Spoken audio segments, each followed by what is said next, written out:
This is some more Superman Silver Age dailies. And this story is The Lady and the Lion, which ran from November 14th, 1960 to December 31st, 1960. The story is by Jerry Siegel, and the art is by Wayne Boring. This is adapted from a story from Action Comics number 243, which I did do. That one was published in August 1958 with story by Otto Binder and art by Wayne Boring and Stan Kay. At the Metropolis Zoo, one day Superman delights a group of orphan girls with super axe. Gosh, Superman can lift an elephant like a feather. And for his thrilling finale, yes sir, that's the fiercest untamed lion we have. But Superman doesn't care. He put his head in the lion's mouth. He's terrific. After the show, please accept this plaque in gratitude, Superman, but will you repeat your act tomorrow when we bring the boys from our orphanage here? Gladly, ma'am. I'll be happy to be a social lion to kids. Beware, Superman. Fate is going to turn that phrase against you soon. Off streaks Superman towards his fortress of solitude near the North Pole. I'll place the plaque in the fortress. Ah, there's the key to the fortress, disguised as an airline guidepost. Only this giant key can unlock the super hideaway, which is barred to the rest of the world. Within the memento joins a host of other honors heaped upon the Man of Steel. I'll have to build more space for all these trophies soon. Before leaving, Superman pauses sadly before the most amazing exhibit in his fortress. That bottle contains living people from Krypton, my home world. That renegade from outer space, the scientist Brainiac, whom I eventually defeated, snatched that city away years before Krypton exploded. He reduced it to a tiny size with a shrinking ray. It can never be restored to normal size. And as Superman emerges from his fortress, great Scott, my telescopic vision reveals... My telescopic vision reveals an earthquake wrecking an ancient temple on a Mediterranean island. That girl is in danger. Help! Across the world flashes the Man of Steel at super speed to the isle. Only a fraction of a second to save a lovely maiden from destruction. This is a job for Superman. As a human arch, I'll keep the whole temple from collapsing off on the girl. How wondrous! When the earthquake tremors cease, my ancient home half ruined. Great guns, I've seen many astounding beings, but if what I suspect is true, this lovely girl is the most amazing being I've ever met. Does that inscription mean that you are Circe, the legendary sorceress who could turn men into animals? Don't just smile enigmatically. Answer me. No, Superman, I am not Circe, but she was my ancestor who came to Earth long ago from another world, and it wasn't black magic spells she cast. She used an evolution serum, which could change men into different animal forms. I can only reward you for your deed by giving you a drink of sweet mineral waters. I did not know a mighty man like you lived on Earth. You are magnificent. And as the Man of Steel downs the drink, Other men I despise, but you are worthy of being my companion for life. Marry me, Superman. Surely you must be joking. You can't be serious about asking me to marry you. Deadly serious. Sorry, but I must decline the honor, Circe. She's not Circe. And I just thought of an important appointment. Fool, you cannot refuse me. I poured some evolution serum in your cup of water. If you do not come back to me before the antidote before the next dawn, you will turn into the creature you most resemble by nature. An empty threat. Luckily, I'm invulnerable to any poisons or serums. Her scientific magic won't work on me. Imagine that. I saved the life of a space girl who claimed to be a descendant of Circe, the legendary sorceress who could turn men into animals. In gratitude, she gave me a drink of mineral water, which she later disclosed contained Circe's evolution serum. When I refused to marry her, she said it would change me into a creature before the next dawn. What nonsense.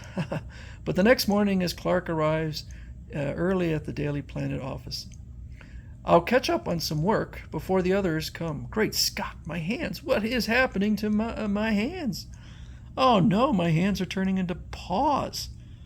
An uncanny moment later, and I have a lion's head too. Oh, this is Circe's work. She's not Circe. Then her threat wasn't empty. What was it she said? You will turn into the creature you most resemble by nature. Yes, Superman has turned into a lion, the animal he most resembles because of his lion's heart and strength.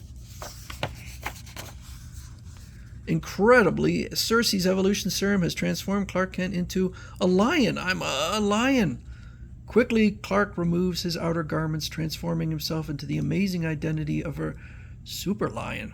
It's unbelievable. Well, I'll visit Circe again and demand the antidote. Just then, Editor Perry White arrives. Great Caesar's ghost. Is this some joke? I wish it were, Perry. Who are you? Why are you wearing a false lion's head and posing as Superman? It isn't false, Perry, and I'll prove I'm really Superman. The heat of my X-ray vision melts glass and my super strength. Okay, you convinced me, Superman. Let me down. But explain that beast's head. After Superman tells about Circe's fantastic serum. Astounding. Why, this is the headline of the century, but I can't print it. It's hard for me to do Perry's voice. I can't print this amazing story about you. It would demoralize the world, so we'll keep it secret until you become normal again. You're a true friend, Perry, and now I'm off to give Miss Circe a piece of my mind. If you find her, Superman, for at the grotto, the spaceship is gone and only a message is left. Well, maybe she is Circe, or at least has the same name. Hello, Super Lion. When you failed to return by dawn to marry me, I decided to leave Earth in my spaceship. Guess which world I went to? Haha, Circe. Oh my gosh, there's no way to track her and get the antidote. Space is full of millions of worlds. What did I do? Of all the rotten luck, Circe would fall in love with me because I refused her marriage proposal. She's turned me into a super lion. And now she's blasted off in her spaceship to some distant world, one among millions, which I can never find. Back towards America flies the beast of steel. Am I doomed to remain a super beast for life? What can I do? As Super Lion reaches the U.S., I can't bear to let the public see me as a super freak. I'll hide in the ground. Burrowing underground at super speed, I'll call on my intimate friends at the planet office. At a time like this, a man lion, needs his friends. I hope they'll still be glad to see me. Soon at the Daily Planet. Ugh. Uh-oh, I was afraid of this. My pal Jimmy Olsen fears me. It's an interesting drawing of Jimmy. I don't blame you for being afraid of me, Jimmy, now that I look so horrible. No, Superman, you misunderstood my reaction. It wasn't your new face that scared me. It was you popping up unexpectedly like that. That's actually believable. Thanks, Jimmy, but I know you're just being kind. Perry told me what happened to you. Superman, did you get Circe's antidote? No, Jimmy. I am doomed to remain a beast. I feel like an outcast, to be shuddered at and shunned. How can you stand this side of me? I think you look kind of cool, actually. Cheer up, Superman. Your new look doesn't bother me. I wouldn't go so far as to say it's an improvement, but I like it. Loyal Jimmy. He's covering up his feelings of shock. But how will Lois Lane react when she sees my lionized face? You'll find out real soon, Super Lion. Matter of fact, right now.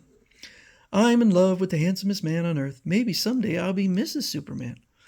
Oh, what luck to find you here, Superman. Look, I have 2 review tickets to a new play. Will you take me this afternoon? You may not want to date me, Lois, when I turn around. Ridiculous, Superman. You're my favorite escort, and eek! Oh, I told you so.